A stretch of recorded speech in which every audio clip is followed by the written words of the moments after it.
آپ سب پر سلامتی ہو۔ عاطف وحید یاسر کا لکھا ہوا ہے، رہزنوں کے ہاتھ سارا انتظام آیا تو کیا، پھر وفا کے مجرموں میں میرا نام آیا تو کیا، میرے قاتل تجھ کو آخر کون سمجھائے یہ بات، پر شکستہ ہو کہ کوئی زیر دام آیا تو کیا، پھر وہ بلوایا گیا ہے کربلائے عصر میں، کوفیوں کو پھر سے شوق اہتمام آیا تو کیا، کھو چکی ساری بصیرت سو چکے اہل کتاب، آسمانوں سے کوئی تازہ پیام آیا تو کیا۔ ناظرین، میں ہوں یاسر رشید اور آپ میرا ولاگ دیکھ رہے ہیں۔ ناظرین، جس کی لاٹھی اسی کی بھینس، جس کا کانٹا اسی کی مچھلی، جس کی منجی اس کا بستر۔ انٹرنیشنل مانیٹری فنڈ نے نگراں حکومت سے اخراجات میں کمی کا مطالبہ کر دیا۔ انٹرنیشنل مانیٹرنگ فنڈ نے نگراں حکومت سے سٹینڈ بائی پروگرام کی شرائط پر عمل درآمد کا مطالبہ کیا اور کہا گیا ہے کہ وہ جو آپ کے پچھلے ہمارے ساتھ مطالبہ کر کے گئے، ہمارے سامنے تمام تر چیزوں کو اگری کر کے گئے ہیں، تو ان میں اخراجات میں کمی بھی تھی، ان میں اداروں کی نجکاری بھی تھی، ان میں 203 سرکاری کمپنیز کو منسٹریز سے نکال کے وزارت خزانہ کے ماتحت کرنا بھی تھا۔ وہ ساری چیزیں کدھر گئیں؟ وہ ساری چیزیں کیجیے۔ وہ جو منتخب حکومت تھی وہ سب کچھ معاہدے میں بات لکھ کے گئی ہے، لیکن خود اس میں سے کچھ نہیں کر کے گئی۔ وہ ملبہ سارا چھوڑ کے گئی ہے کہ اس ملبے کی صفائی نگراں حکومت آ کے کرے گی۔ معاہدے کے تحت 203 کمپنیز کو وزارت خزانہ کے کنٹرول میں دینا ہے، کیونکہ کمپنیز کا انتظام لائن منسٹریز کے پاس ہونا بہتری میں رکاوٹ پیدا کرتا ہے، پھر بیوروکریسی اس میں رکاوٹ پیدا ہوتی ہے، اس وجہ سے وہ نکالنا ہے اور وزارت خزانہ کے اس کو انڈر کرنا ہے۔ پاور سیکٹرز میں ڈسکوز جو ہے وہاں پہ ناقص پرفارمنس جو ہے اس کے باعث نقصانات میں اضافہ ہوتا ہے۔ پیٹرولیم ڈویژن کی تیل و گیس کی منافع بخش کمپنیز کو بڑے خسارے کا سامنا ہے، اور انٹرنیشنل مانیٹری فنڈ رواں مالی سال Pakistan airline, steel mill, RLNG power plants اور ڈسکوز کی نجکاری چاہتا ہے، اور وہ کہتا ہے کہ اسی سال میں کیجیے۔ جب آپ کسی کے مقروض ہوں، یا پنجابی میں جسے کہا جاتا ہے کہ آپ کسی کے کانے ہوں، یا کہا جاتا ہے کہ میں کیڑا کسی کو لے کے کھانا، تو ہم تو لے کے ہی کھا رہے ہیں، تو دوسرا شخص نہ چاہتے ہوئے بھی آپ کا سپرنٹینڈنٹ لگ جاتا ہے۔ وہ آپ کو بتاتا ہے کہ آپ نے کب سونا ہے، کتنا سونا ہے، کب اٹھنا ہے، کھانا کتنا ہے اور کب کھانا ہے، غرض آپ نے سانس بھی لینا ہے یا نہیں لینا، تو سب کچھ دوسرا طے کرتا ہے۔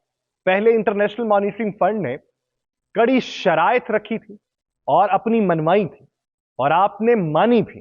اب انہوں نے یہ کہہ دیا ہے کہ آپ اپنے اخراجات کو کنٹرول کریں۔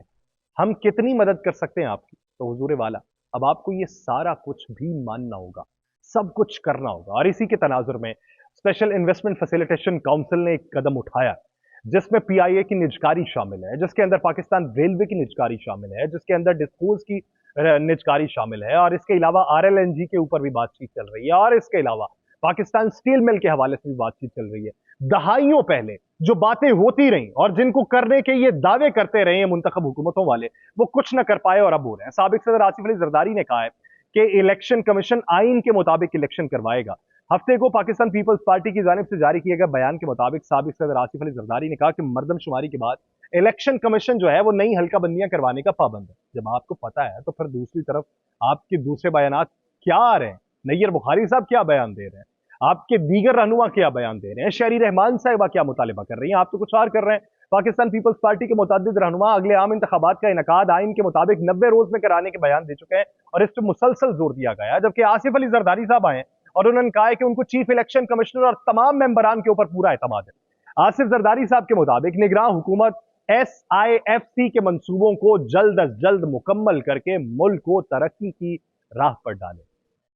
یہ زرداری صاحب کہہ رہے ہیں۔ زرداری صاحب یہ بھی کہہ رہے ہیں کہ ملک اس وقت جو ہے وہ ایک معاشی عذاب کے اندر پھنسا ہوا ہے، معاشی عروج نہیں ہے، بحران سے گزر رہا ہے، جس کے لیے ہم سب کو سیاست کی بجائے معیشت کی پہلے فکر کرنی چاہیے۔ تو اگر آپ نے آج سے کچھ مہینوں پہلے سیاست کی بات چھوڑ دی ہوتی، معیشت کی خبر لے لی ہوتی، تو حال یہ نہ ہوتا۔ اگر آپ صرف اپنے اقتدار بچانے کے لیے اور پھر سے دوبارہ برسر اقتدار آنے کے لیے تمام تر گیمیں نہ کھیل رہے ہوتے تو اب یہ حال نہ ہوتا۔ اگر آپ نے یہ تمام اقدامات تب اٹھا لیے ہوتے تو اب یہ حال نہ ہوتا۔ عوام مفلوق الحالی میں زندگی نہ گزار رہی ہوتی، یہ صفس کے تمام تر معاملات آپ نگراں حکومت کے اوپر اگر چھوڑ کر نہ جاتے اور اس میں سے آدھے کام ہی خود کر جاتے تو عوام آپ کی جے جے کار کر رہی ہوتی، آپ کو بیٹھ کے یہاں پہ ڈھنڈورا نہ پیٹنا پڑ رہا ہوتا، آپ کو یہ نہ کہنا پڑ رہا ہوتا کہ لیول پلئنگ فیلڈ چاہیے، آپ آدھے کام کر کے آئے ہوتے تو عوام آپ کو سرا رہی ہوتی۔ اب نگراں حکومت کیا کر رہی ہے؟ اس کو ریجن میں افسران کے بڑے پیمانے پہ تبادلے ہو رہے ہیں، مختلف کیڈرز کے 258 افسران کے تبادلے کیے گئے، جن میں 2 چیف انجینئر شامل ہیں، 11 سپرنٹینڈنٹ انجینئر شامل ہیں، 52 ایکسینس شامل ہیں، 171 ایس پی اوز شامل ہیں، 6 ڈی سی ایم شامل ہیں اور 5 ریونیو آفیسر شامل ہیں۔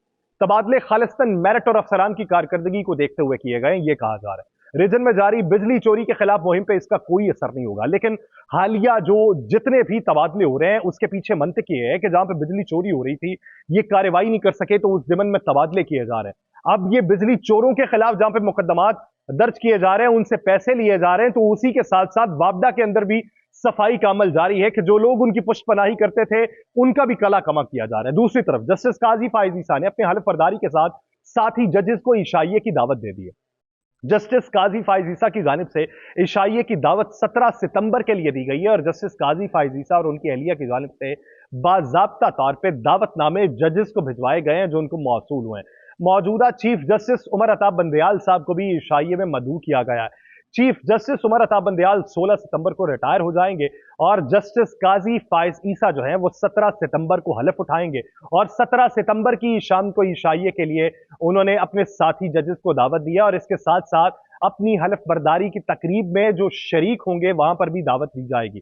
دعوت 17 ستمبر کو طے پائی ہے اور جسٹس قاضی فائز عیسیٰ اور ان کی اہلیہ کی جانب سے یہ دعوت نامے بھجوائے گئے ہیں۔ ہم یہ امید کرتے ہیں کہ جسٹس قاضی فائز عیسیٰ کے آ جانے کے بعد جو منظرنامہ ہوگا قانونی طور پہ وہ بہتری کی جانب گامزن ہونے کے لیے ہوگا۔